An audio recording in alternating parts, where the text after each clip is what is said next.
27 e nós vamos estar lendo apenas 4 versículos, que é o 6, 11, 12 e 16. Vamos lá. O título é assim: Rebeca e Jacó enganam Isaac. Então falou Rebeca a Jacó, seu filho, dizendo: Eis que tenho ouvido teu pai que falava com Esaú, teu irmão, dizendo. 11. Então disse Jacó a Rebeca, sua mãe: Eis que Esaú, meu irmão, é varão cabeludo, e eu varão liso. Porventura me apoupará o meu pai, e serei os seus olhos enganador. Assim trarei eu sobre mim a maldição e não bênção. 16. E com os pelos dos cabritos cobriu as suas mãos e a lisura do seu pescoço. Eu vou estar lendo 23 também, tá? E não o conheceu, portanto as suas mãos estavam cabeludas, como as mãos de Esaú, seu irmão, e o abençoou. 24. E disse: És tu meu filho, Esaú mesmo? E ele disse: Eu sou. 29. Sirvam-te povos e nações, e se encurvem a ti, se o Senhor de teus irmãos. E os filhos da tua mãe se encurvarão. Então, é isso a palavra de hoje. O tema do devocional de hoje é: quero ser abençoado de qualquer jeito. Quero ser abençoado de qualquer jeito. Aqui, como nós lemos, foi uma astúcia da sua mãe, Rebeca, e do seu filho, Jacó. Como Rebeca estava ouvindo a conversa com Esaú e Isaac, eles estavam ali conversando e Isaac falou com Esaú, né, que no caso ele daria a bênção: prepara um guisado para o seu pai que eu te darei a bênção.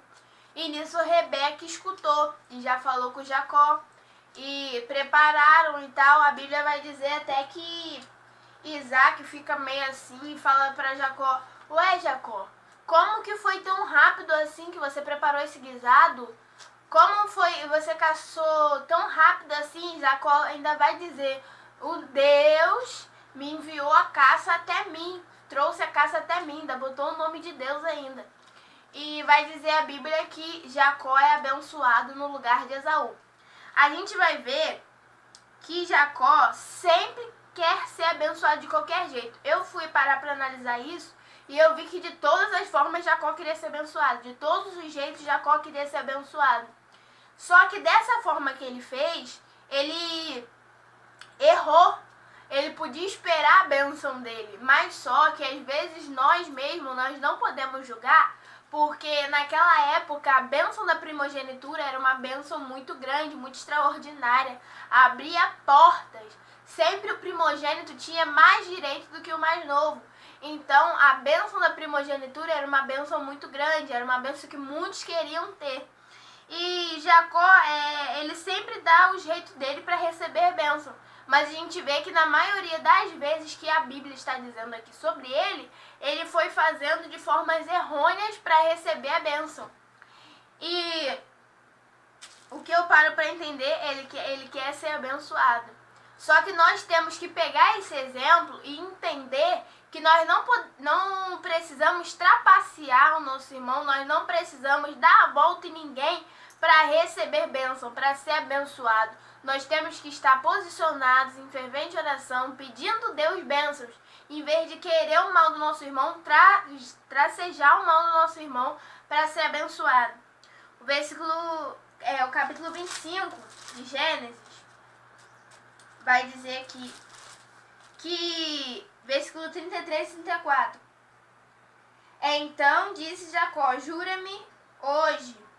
E jurou-lhe e vendeu a sua primogenitura a Jacó. E Jacó deu pão a Esaú e o guisado das lentilhas. E ele comeu e bebeu. Levantou-se e foi-se. E assim desprezou Esaú a sua primogenitura. Então, aqui já tem um primeiro passo que Jacó já queria o lugar do irmão. Mas, por uma certa forma, Jacó comprou. Foi de uma forma errônea, foi de uma forma de que quando o irmão estava com fome, ele já foi astuto nisso, para poder receber a bênção da primogenitura. Às vezes nós esperamos e chegar no ponto fraco do nosso irmão para querer roubar e tomar a bênção que Deus deu a ele. Então a gente já vê aqui a primeira prova de que Jacó queria ser abençoado de qualquer jeito, de querer as bênçãos da primogenitura. A segunda foi nessa do guisado que o pai Isaac abençoou ele. E Gênesis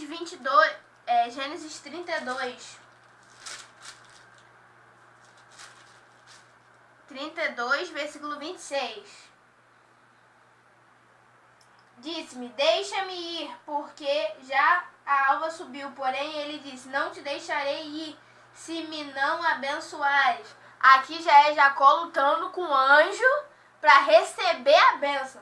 O anjo tocou na juntura da coxa dele, ele ficou mancando, mas ele estava agarrando o anjo ali, querendo a bênção de qualquer forma. Ele queria ser abençoado de qualquer forma.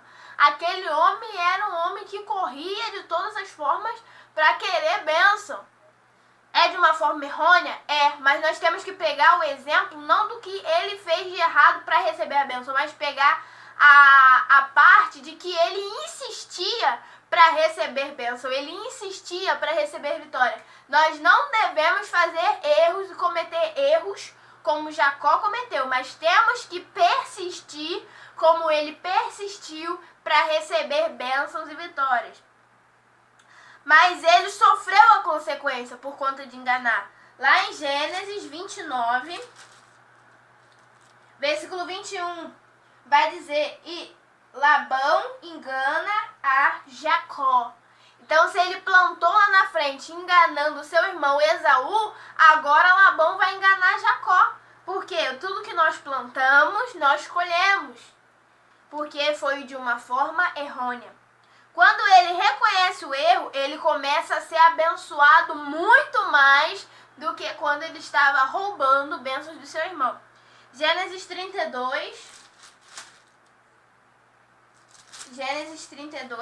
versículo 3. Vai dizer, Jacó envia mensageiros a Esaú. Então ele já está ali começando a reconhecer o seu erro, reconhecer o seu pecado e reconhecer a sua falha.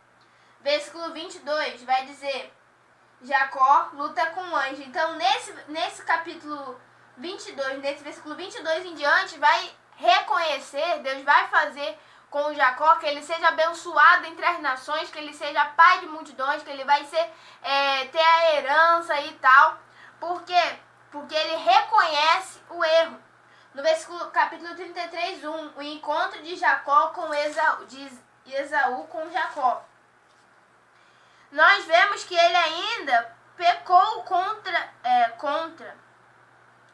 de ter errado. Ele começou a ter se dado conta de que ele tinha pecado, de que ele tinha errado. Então, ele vai lá e pede perdão. Nisso que ele manda mensageiro de encontro a Esaú, Jacó luta com o anjo ali naquele mesmo dia para poder ser abençoado. Porque ele também queria ser livrado da pele dele, porque quando ele encontrasse Esaú, ele poderia perceber que Esaú iria matar ele. Então ele já pede para o anjo abençoar ele. O anjo abençoa. Já no capítulo 33, ele já encontra com Esaú, acontece aquela maravilha e começa a ser abençoado. No 34, 1 vai dizer, depois ele começa a receber as consequências do erro dele através dos seus filhos. No 34 vai dizer que Diná é estrupada pelos siquemitas. O 25 vai ver a traição de Simeão, Levi. No 37, capítulo 37, a gente vai ver que José é vendido por seus irmãos. No 38, a gente vai ver Judá e Tamar, por conta de Judá, todos os seus filhos morrerem e não deitar-se com a sua nora, deitou-se com a sua nora e os filhos morreram. Logo, a nora não queria ser, Tamar não queria ser desprezada. Então aconteceu que ela se veste de prostituta, Judá vai até ela e tal, e ela pega aqueles 3 utensílios de Judá e acontece aquelas coisas todas, e Judá se deita com a sua nora. Então vai havendo desgraças acima de desgraça, por conta de que ele não precisava enganar ninguém para ser abençoado. Então, mais do que a pele dele sofrer, é ele ver as coisas e as tragédias que vai sendo acontecidas através dos seus filhos. Então, quero ser abençoado de qualquer jeito, eu posso ser, mas eu não preciso enganar o meu irmão para ser abençoado, porque depois, lá na frente, eu vou começar a receber as consequências do meu pecado e eu vou começar a ver os meus filhos caírem, se desabarem, não prosperarem, não ir à frente por conta de meus erros. Amém? E que o Senhor te abençoe e te guarde, o Senhor faça resplandecer o seu rosto sobre ti e tenha misericórdia de ti. O Senhor sobre ti levante seu rosto e te dê a paz. Um beijo e até o próximo vídeo.